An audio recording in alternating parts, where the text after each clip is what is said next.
Hello, everybody, and welcome back to Realistic Realtors with Superior Coaching School. I'm Nick. This is Bill. We're in lesson 19 today and talking about staging. But you know what makes us different, Bill? We're old school and new school. We put plans into action. And so everything we teach you today, we're going to teach you to put into play right away to build your business. So I want to start today with a quote from Barbara Corcoran. And as we know, if you guys have ever seen Shark Tank, she's a huge agent up in New York. And she says that home staging is no longer optional in today's real estate market. It's a must. Yeah, absolutely. And, she's a huge agent, right? She's a monster agent. Let's take her advice. Because what are buyers expecting today? They're expecting move-in ready homes, Nick. That's what they see. Over the years, watching HDTV, HGTV is even really we discover what's trendy, right? Our buyers almost come and say, we want that house, right? Right now in this market, Nick, what do they want? They want everything gray walls, white granite or quartz, white kitchen cabinets, a darker floors, right? Stainless steel appliances. Stainless steel. And all that is about what? It's all about staging, right? First impressions, Nick, right? Huge in real estate. And with first impressions, where does it start? It starts on the internet. That's the first impression. What are you be more impressed with, Nick? An empty house or a house that is furnished and staged?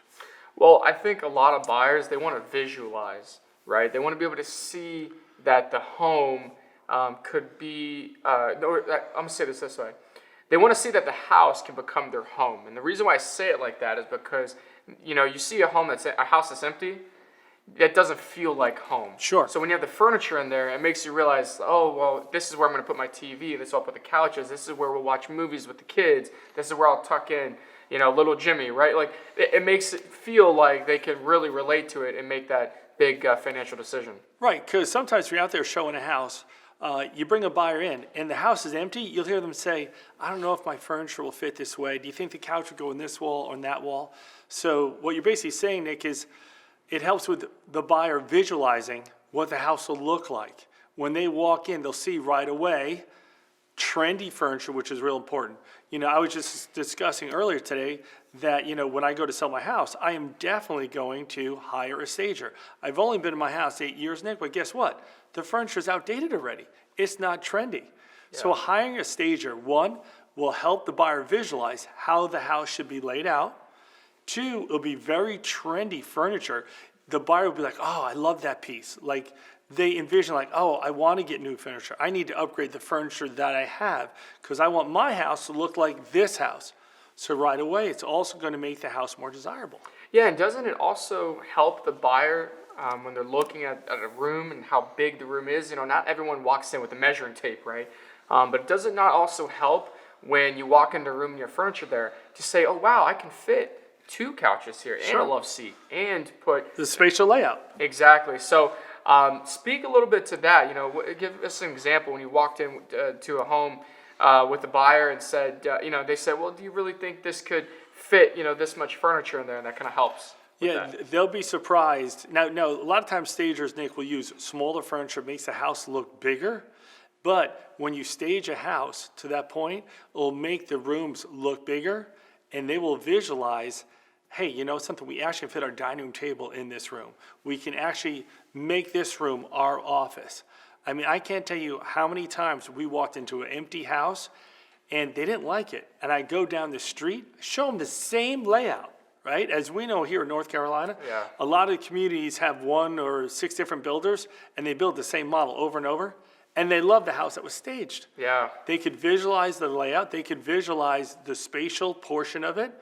I agree with you. Without a doubt, it will help buyers visualize proportionally how each room will be laid out. And you know what? It makes you just feel like when you have an empty house, it makes you feel a little bit like as you're walking in, like there's a lot of work to be done, right? Sure. So it kind of helps prepare them for what they're going to have to do when they're moving because it feels more homey, right? Absolutely. So let's take a look here at a couple different reasons, again, why you'd want to stage your home. And I want to take it back to the pictures. As you said, with the first impression, right? You'll make more money and you have more value because the whole point is that if you have bad pictures, and again, more and more buyers are looking online. 50% of home buyers saw the home or bought the home that they first saw online. So the first impression of the online pictures makes a huge difference. So how important is it, Bill, just for those pictures online, to tell your photographer as well to highlight that staged furniture? Without a doubt. So like you said, the first time we get to see this home, we get to see it staged. We get to see the furniture, right? The pictures online with everything set up compared to an empty house. That will spark the interest. Then they'll make the appointment to see the house.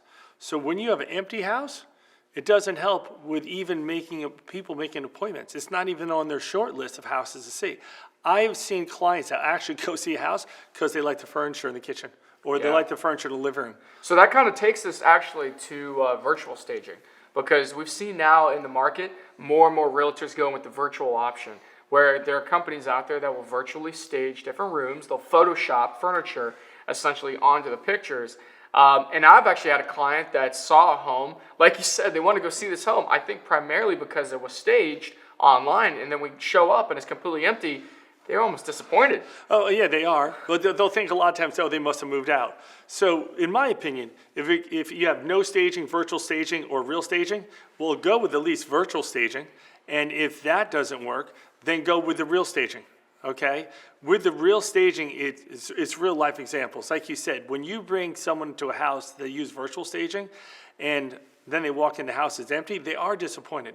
So there's nothing like the real staging to bring pique clients' interest to the house. Yeah, because the first impression, I think, goes beyond just seeing the home online. It's also when you walk in the front door. You open that door, and it just feels like home. Like a lot of buyers you'll see out there, they will decide whether this is the right home for them within the first 10 seconds, right? They'll immediately know this is the one. Without a doubt, Nick, it sells faster. Your house will sell faster as staged. I'll give you a personal example.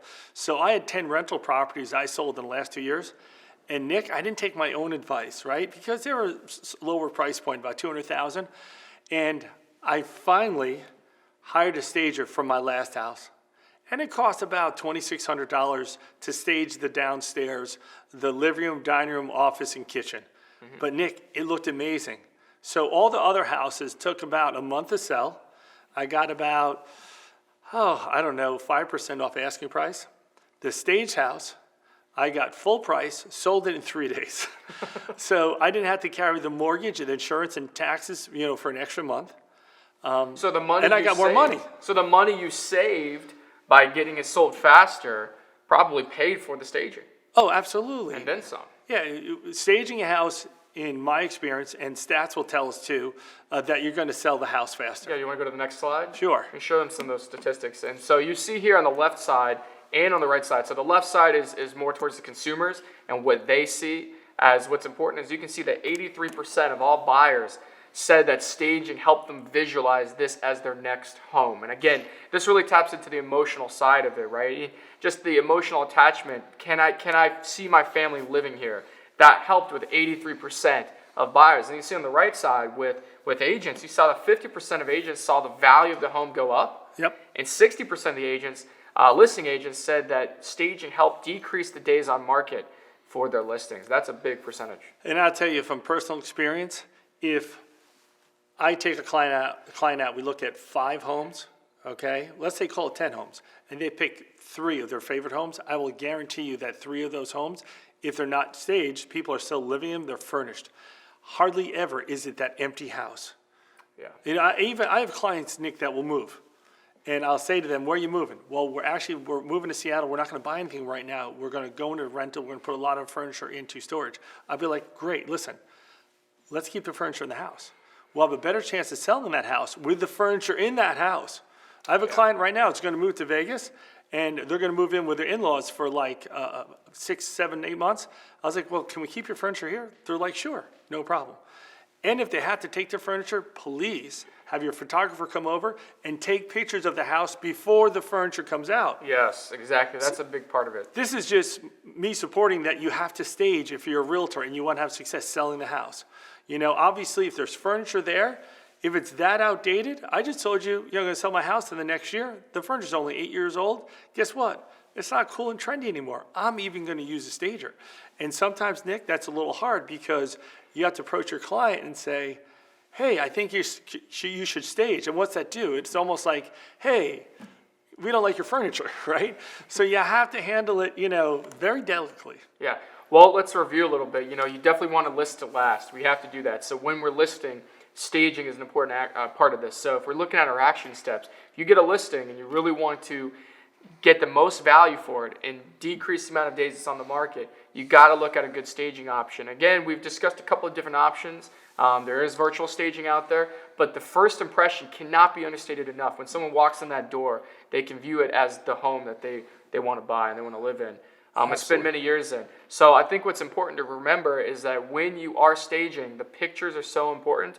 Make sure that even if you're not maybe going to get staging, but you have clients that are moving out, take the pictures before the home is completely cleared. Because as you mentioned, if I'm looking online and the rooms are empty, it's so hard to judge and it's hard to judge how big the rooms are. Sure. Especially the bedrooms, because I think the bedrooms are the most misleading. Because a lot of times the photographer will take as wide angle as they can, but it's hard to tell, can I fit a king-size bed in here with all the furniture and the layout? And a lot of people have very specific specifications for their layout, so make sure that you incorporate staging into your presentation.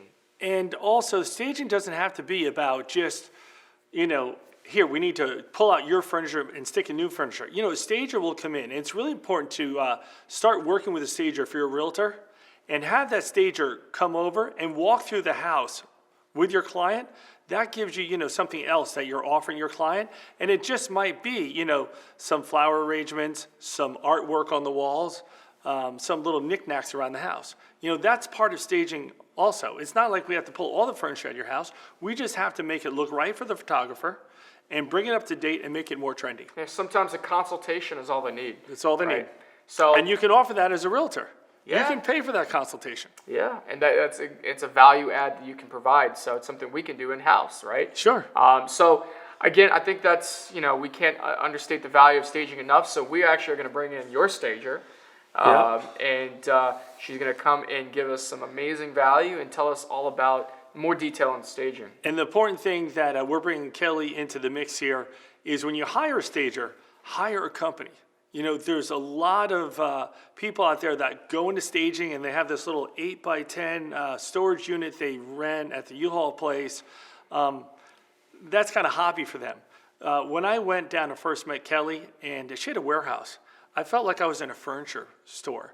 She's like, oh no, we have 30 different dining rooms. You're like walking through IKEA, yeah. Yeah, we have like 40 different living room sets. That's the stager that you want to use.